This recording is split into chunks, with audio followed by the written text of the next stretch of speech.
게임과 관련해서 게임 플레이 속성들을 다 기술해줍니다. 숫자만 기술하는 것이 아니라요. 저희는 여러 가지 다양한 타입의 프로퍼티를 지원합니다.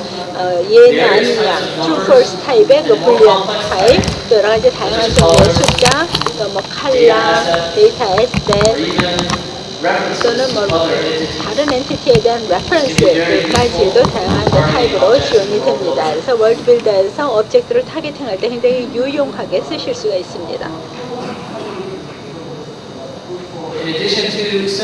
뿐만 아니라 이러한 간단한 데이터 타입 이외에도 프로퍼티가 리스트가 되도록 하든지 또는 뭐 키밸류 해시맵이 되든지 할 수가 있습니다. 예를 들어서 라이트 모델이 있는데 특정한 그 CN에 있는 오브젝트들은 빛의 영향을 받아서는 안 된다라고 할 경우 이 프로퍼티를 사용을 해서 그 엔티티 레퍼런스 리스트를 적용을 해서 라이팅 환경을 게임 내에서 아주 명확하게 그 지정해 줄 수가 있습니다. 그리고 이러한 그 유연성을 통해서 디자이너는 데이터 파일 내에서 게임이 어떤 모습으로 되어야 되는지를 명시해 줄 수가 있습니다. 프로그래머가 참여하지 않아도 되죠. 그만큼 효율이 증대가 되는 것입니다.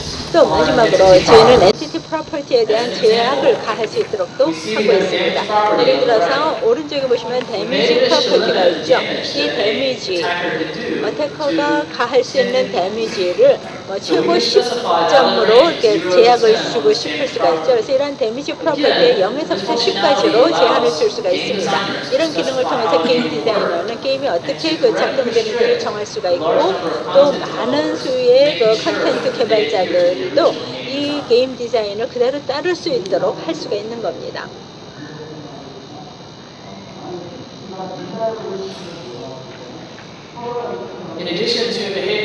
또 behavior 이외에도 property를 스크립트에서 지원을 한다고 말씀드렸죠. 네, 이것은 역시 또 명확 강화합니다. 그래서 trait에 대해서만 말씀드리겠는데요. 그게 흥미로운 부분이기 때문이죠.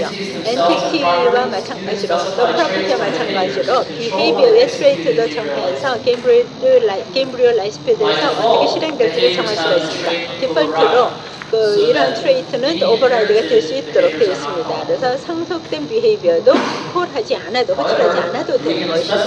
근데 뭐 extend라든지 또는 reverse extend 같은 트레이트를 지정을 해서 예를 들어서 상속된 그 비헤이비어가 extend 모델의 경우 있다라고 할 때 그러한 그 비헤이비어를 순차적으로 콜할 수가 있죠. 그래서 처음에 그 파이널 모델에서 끝나든지 뭐 시작하든지 할 수가 있죠. C++의 컨스트럭터나 의 경우와 마찬가지가 되는 것입니다. 이것은 강력한 기능으로서 비헤이비어가 엔티티에서 여러분들이 원하는 방식대로 실행될 수 있도록 해주는 그런 좋은 기능인 것입니다.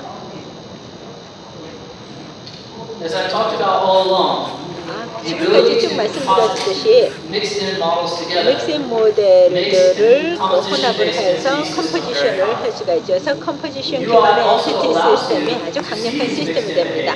또 이런 믹스인 비헤이비어를 보실 수가 있고요. 또 여기 보시다시피 어떤 비헤이비어나 어떤 그 프로퍼티들 간에 책박단에 있는 것들이 오버라이드 되게 될 수 있습니다. 이 경우 고급 멜레이 어택커의 경우에는 그 데미지 프로퍼티와 그 멜레 레디어스가 기본적인 그 멜레 어태커보다도 더 높은 값이 정해져 있습니다. 그래서 이를 통해서 베이스 모드를 바꾸지 않고도 그 프로퍼티를 바꿀 수 있도록 해줍니다. 그래서 게임 디자인 자체는 바꾸지 않으면서 이렇게 조정을 해줄 수가 있는 것이죠.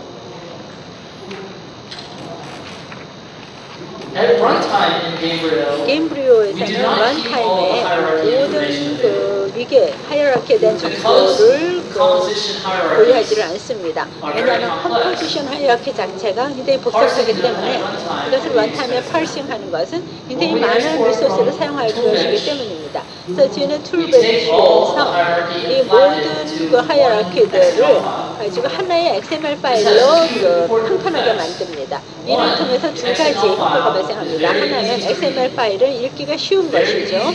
그래서 쉽게 이해할 수 있고 그래서 게임 바깥에서 볼 때 쉽게 이해할 수 있다는 장점이 있습니다. 또 두 번째는 아주 간단한 데이터 파일이기 때문에 그 러닝 게임을 새로운 모델 데피니션으로 Rapid Iteration 기능을 사용해서 수정할 수가 있습니다. 그래서 툴체인에서 이런 모델을 수정을 하면은 자동적으로 그 타이틀의 러닝 버전을 업데이트할 수가 있고, 그래서 게임 플레이가 어떻게 바뀌는지를 볼 수가 있는 것입니다. 이렇게 신속한 이터레이션이 가능하기 때문에 게임 플레이 컨셉을 개발하는 데 소요되는 시간을 크게 줄일 수가 있습니다. 또 이렇게 엔티티를 정의하고 난 다음에는 월필드 안에 인스턴스화 할 수가 있습니다. 이것은 또 데모를 통해서 보여드릴 수가 있습니다. 나중에.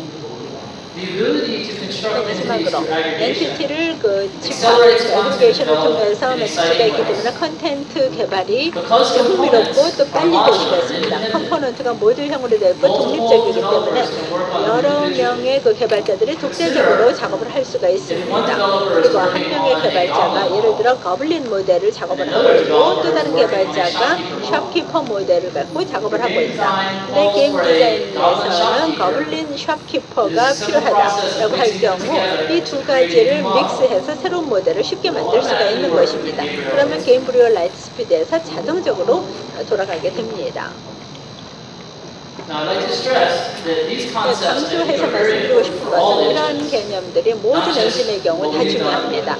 저희가 게임브리오도 게임브리오 안에서 강한 기술에서만 이렇게 중요한 것이 아니라 모든 엔진에서도 다 중요합니다. 그래서 모든 엔진이 이런 어프로치를 쓸 수 있다라고 말씀을 드리고 싶습니다. 근데 이것을 게임브리오 라이트 스피드에서 이렇게 다 구현을 해봤다는 것이고, 나중에 데모를 통해서 보여드릴 것입니다. 지금부터는 샤도잉의 품질을 그 패럴럴 스플릿 섀도우 맵을 사용해서 어떻게 최적화할 수 있는지에 대해서 좀 카바를 해보도록 하겠습니다.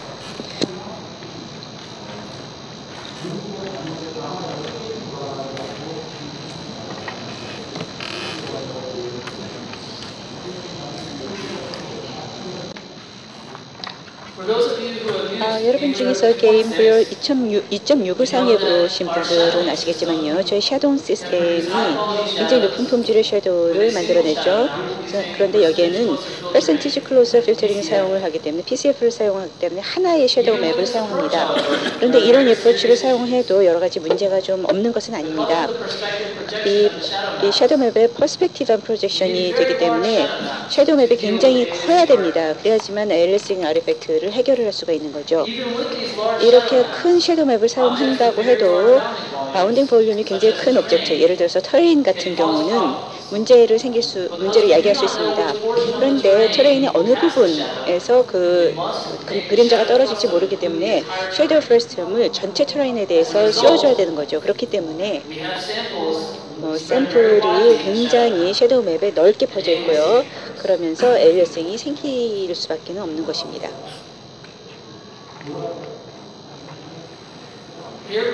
여기에 보면은 아주 기본적인 예입니다. 터레인이고 또 나무가 있죠. 스몰 섀도우 맵, 그러니까 512 곱하기 512 픽셀인데요. 그 다음에 샘플을 하나만 사용합니다. PCF를 사용하는 것이 아니고요. 여기 아주 금방 눈에 띄는데요. ALSing이 굉장히 심각하죠. 그래서 그 나무 잎의 그 디테일도 그렇고 이제 그 밑에도 그렇고요. 그런데 그 샘플이 전체 씬에 그 균일하게 떨어져 있기 때문에 그 뒤쪽에는 섀도우가 잘 떨어지는데 이쪽에 보면은 가까운 쪽에 보면 굉장히 그 그림자가 이상하게 떨어지는 것을 볼 수 있죠. 여기에 퍼센티지 클로저 필터링을 가하면은 섀도우가 소프트하게 됩니다. 그래서 이렇게 되면은 섀도우가 그런데 굉장히 블러하게 되는 거죠. 확실하지가 않은 거죠. 그래서 이렇게 하다 보니까 여러 가지 문제가 생기죠. 먼저 디테일이 굉장히 떨어진다는 것, 그 다음에 라이트 블리딩이 나무의 밑둥에 생긴다는 것입니다. 여기서 보통 문제를 해결하기 위해서는요, 섀도우 맵의 레졸루션을 높이는 것이죠. 그래서 여기 보면은 아주 잘 나왔죠. 근데 여기서는 레졸루션이 2048 곱하기 2048 레졸루션을 사용했습니다. 여기 라이트 블리딩이 거의 다 없어졌죠. 그리고 이 그림자도 굉장히 명확하게 떨어지는 것 같습니다. 그런데 이 사이드 양쪽에 4배로 높였기 때문에 이제는 VRAM의 사용도가 16배나 늘어난다는 것입니다. 이렇게 되면은 VRAM이 만약에 작은 시스템이다, 그럼 굉장히 큰 문제가 생기는 거죠. 게임브리오 라이트 스피드 내에서 저희가 이 문제에 대한 해결책을 제시를 했습니다. 여기서는 Parallel Split Shadow Maps를 사용을 하고 있는데요. Parallel Split Shadow Map은 Cascading Shadow Map을 구현하는 것입니다. 여기서는 스플릿 플레인을 사용을 해서 이 플레이어의 뷰 프로스텀과 평행으로 사용하는 것입니다. 이렇게 하면은 고품질의 섀도우를 가능하게 하면서도 VRAM은 적게 잡아먹는 것이죠. PSSM에서는요, 물론 CPU와 GPU 타임을 조금 더 잡아먹긴 합니다. 하지만 저희 생각에는 이 정도의 섀도우를 만드는데 그 정도의 CPU 또는 GPU 타임은 적당하다고 생각을 합니다. 그래서 PSSM에 대해서 자세하게 오늘 말씀을 어느 정도 드릴 거고요. 하지만 조금 더 관심이 있으시다라고 하면은 GPU Gems 3의 오리지널 아티클을 이 링크로 가시면 보실 수 있습니다.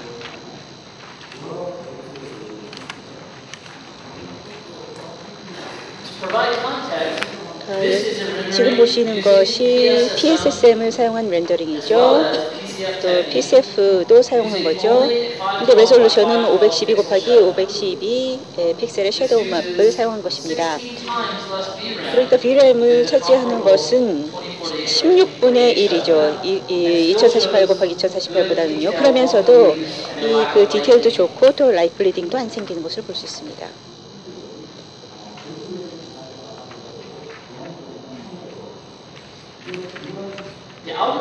이 PSSM의 알고리즘은 굉장히 간단합니다.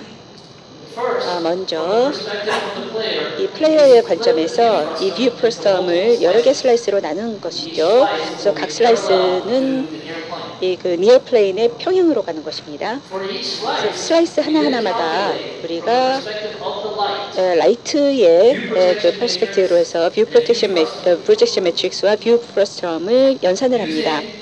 그리고 이 매트릭스와 그 프로스트럼을 사용을 해서 모든 섀도우 캐스팅 오브젝트를 각 슬라이스에 렌더링을 해주는 거죠. 보통 4개의 슬라이스를 그 라이트스피드에서는 사용하는데요. 하지만 이 값은 그 컨피규어를 할 수 있죠.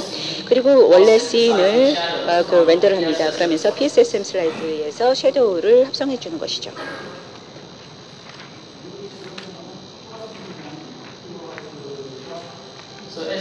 여기 보시는 것처럼 이 표에 보시면요, 여기 뷰 프로스트럼이 있죠. 카메라가 오리진에 있다. 그래서 ZX를 Z축으로 보고 있다라고 할 수 있죠. 그리고 또 디렉셔널 라이트가 있습니다. 그 뷰 프로스트럼과 평행으로 떨어지고 있는 것이죠. 위에서부터 내려오죠. 여기 보시는 것처럼 니어 플레인에서 그러니까 C0에서 시작을 해서 먼 쪽으로 그 C 서브임으로 가면서 여러 개의 클립 플레인이 생깁니다.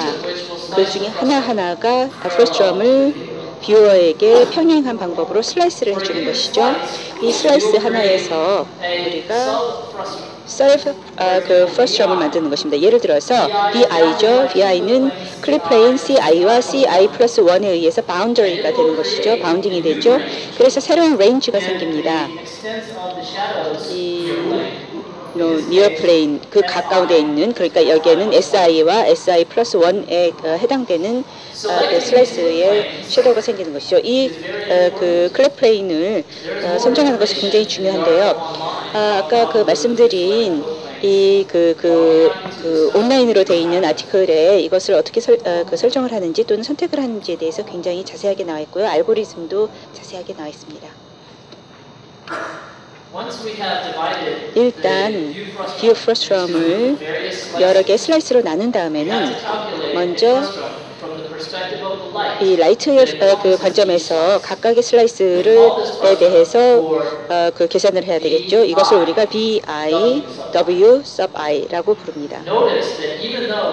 물론 프로스트럼이 이렇게 작은 부분이잖아요, 여기에. 그런데 라이트의 관점에서 보면은 이 프로스트럼 중에서 그 far plane과 near plane을 전부 다 합하는 것을 만들어줘야 됩니다. 그렇기 때문에 오브젝트들 중에서 뷰 프로스트럼 밖에 있는 것까지도 렌더를 해줘야 되는 거죠. 여기에 섀도우 캐스터가 있죠, 이 부분에. 그런데 이것을 섀도우 맵에 렌더링을 해줘야 된다는 것입니다. 이 다이어그램 같은 경우 여기에 캐스터가 하나밖에는 없죠. 그래서 슬라이스를 그 섀도우 캐스팅 오브젝트에만 하는 것입니다. 그래서 이 라이트 스피드에서 이 최적화가 그 지원이 되기는 하지만 그만큼 CPU 타임이 필요한 것이죠. 일단 이 프로스트럼을 만들고 나면 뭐 far plane, near plane으로 해서 모든 섀도우 캐스팅 오브젝트에 대해서 만들고 나면은 이런 모든 오브젝트를 각각의 PSSM 슬라이스에 렌더를 해서 넣어주는 것입니다. 여기 보시면은 예를 GDC 데모에서 한 예의 씬을 보여드리는데요. PSSM을 사용하고 있죠. 또 섀도우 맵 레졸루션은 1024 곱하기 1024의 레졸루션을 사용하고 있습니다. 여기 보시면은 디테일이 굉장히 좋죠. 가까운 데는요. 그리고 또 뭐 먼데도 섀도우가 굉장히 디테일이 좋은 것 같습니다. 네, 여기 앞에를 보면은 섀도우 맵을 그 PSSM 슬라이스와 함께 볼 수 있는데요. 여기 이 캐릭터와 오른쪽에 있는 건물이 그 캐릭터의 뷰 프로스트럼에 굉장히 가깝게 있다는 걸 한번 그 염두에 두고 봐주세요. 여기 보시면은 PSSM의 뎁스 맵이 렌더링을 된 것을 볼 수 있습니다. 가까운 데 있는 것 슬래시를 보면 캐릭터하고 빌딩이 있죠. 그래서 이 그 전체 섀도우 맵의 많은 부분을 그것들이 차지하고 있습니다. 그런데 다른 슬라이스로 가면서 보면은 캐릭터하고 빌딩이 점점 더 작아지는 것을 볼 수 있죠. 그 비율이. 그러면서 더 많은 부분이 그 뷰 프로스트럼에 들어가게 되는 것입니다. 우리가 디테일에 많이 그 포커스를 하고 있기 때문에 굉장히 섀도우 레졸루션이 캐릭터에 가까운 데나 먼 데나 굉장히 좋아지는 것을 볼 수 있습니다. 그래서 그 원래 이미지로 들어가 보면요. 앞에 있는 캐릭터 피지컬하게 정말 정확한 섀도우가 떨어지는 것을 볼 수 있죠. 앞에 말씀 그리고 또 뒤에도 정확하게 보입니다. 그런데 사실은 엘리어싱이 이렇게 먼데 있는 섀도우는 엘리어싱이 많이 있거든요. 하지만 워낙에 카메라에서 멀리 있다 보니까 그 플레이어의 눈에는 별로 걸리지가 않는 것이죠.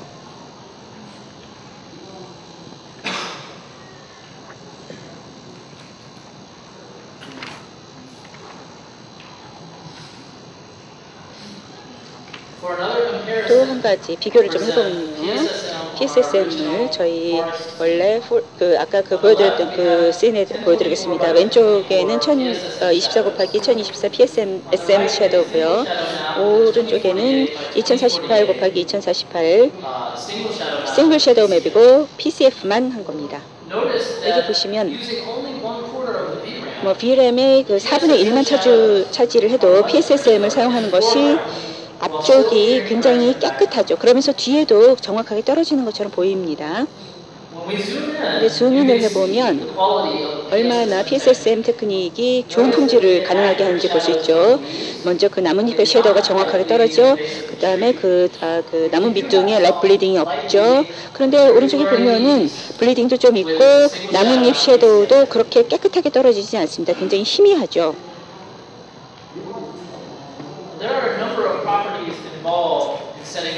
이 PSSM 섀도우를 셋업하는데 몇 가지 프로퍼티가 필요한데요. 그런데 게임 프로 스피드를 사용하면 굉장히 쉬워집니다. 왜냐하면 저희가 엔티티 모델링 시스템을 아까 말씀드린 그 모델링 시스템을 사용하기 때문에 디렉셔널 라이트의 PSSM 컨피규레이션이 되고 또 그 섀도우 제너레이터가 이미 붙어 있는 것입니다. 그렇기 때문에 PSSM 라이트를 월빌더에서 만들고 프로퍼티만 바꿔주면 되는 것이죠. 굉장히 간단해지는 것입니다. 보통 셋업은 굉장히 간단하고요. 사이즈 힌트를 조정을 하고 커스텀 파 플레인을 설정을 해주면 됩니다. 이렇게 하고 나서는 기본적인 PSSM 컨피규레이션이 다 된 겁니다. 그런데 첨단 애플리케이션 같은 경우에는 뭐 슬라이스 카운트를 바꾼다든지 뎁트 바이스를 바꾼다든지 슬라이스 디스턴스 엑스포넌트를 바꾸는 거죠. 이것은 클립 플레인의 포지션을 바꿔주는 것입니다. 컨트롤 해주는 것이죠. 그리고 이 시나리오에서 가장 좋은 점은 우리가 이것을 월드빌더에서 하기 때문에 아주 빨리 이터레이션을 어떤 파라미터에도 러닝 게임에서 할 수 있다는 것입니다.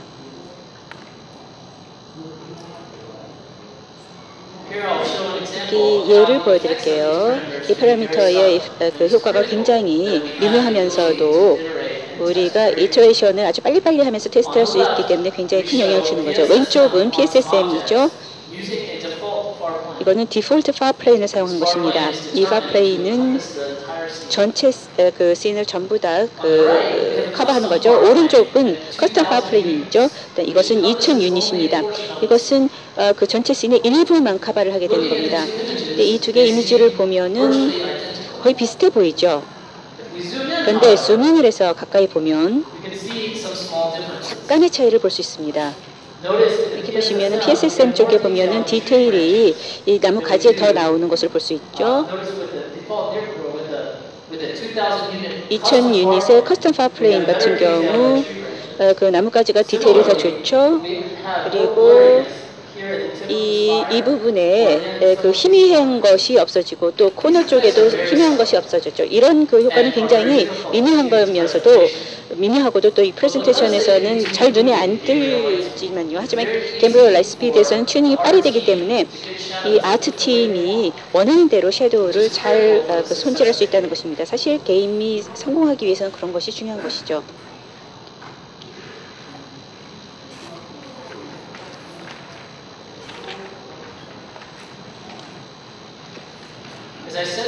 앞에서도 말씀드렸다시피 PSSM은 또 역시 조금 그 약점은 있습니다.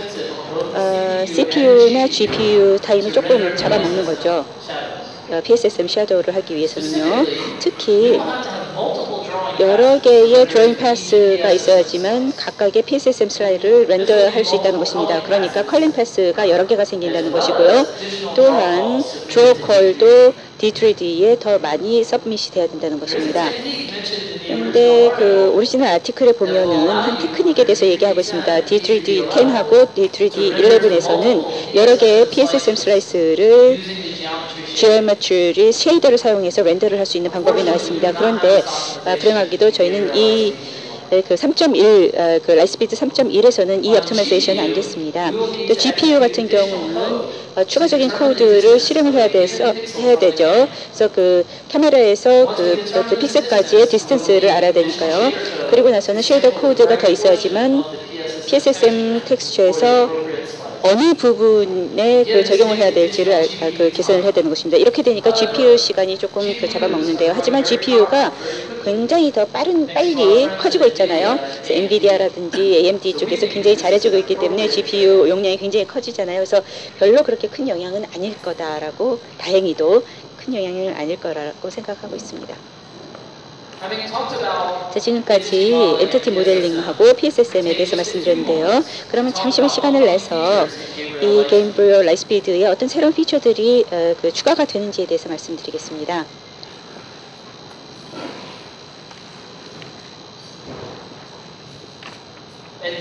GDC 이번 3월에 있죠. 여기서 갬브리얼 라이트스피드 3.1.1이 출시가 되겠는데요. 와이트박싱 피처가 새로 이제 그 지원이 될 것입니다. 현재 그 라이트스피드 같은 경우 메쉬를 만들려면 DCC 툴에서 만들어야 됩니다. 3D 스튜디오 맥스 마이아라든지 XSI라든지 이런 데서 만들어야 되는 거죠. 근데 와이트박싱 기능이 지원이 되면 레벨 디자이너들이 지오메트리를 월빌더에서 만들 수 있다는 거죠. 화이트박스를 사용을 해서요. 일단 화이트박스를 만들고 나면은 이거를 엑스포트를 해서 FBX로 넣는 것입니다. 그리고 나서 DCC 툴로 임포트를 하는 거죠. 그렇게 되면은 아티스트들이 아주 그 높은 디테일의 레벨 지오메트리를 레벨 디자이너가 디파인한 그 스트럭처 주위에 그 만들어줄 수가 있다는 것입니다.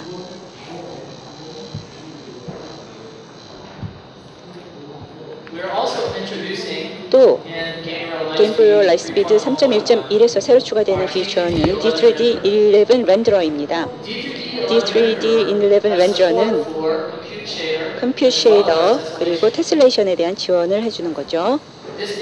이 이미지를 보면요, 저희가 이제 그 데모를 만든 건데요. 그거를 보면은 아주 그 기둥이라든지 아니면은 그 돌이라든지 이것이 테슬레이션이 됐을 때는 디테일이 굉장히 좋죠. 테슬레이션을 사용하지 않은 것에 비해서는요. 이런 테크닉은 여러 가지 텍스처라든지 아트 파이프라인 쪽의 텍스처라든지 이런 것 때문에 좋아지는 건데요. 혹시 관심 있으시면 저희가 이거는 비디오를 가지고 있습니다.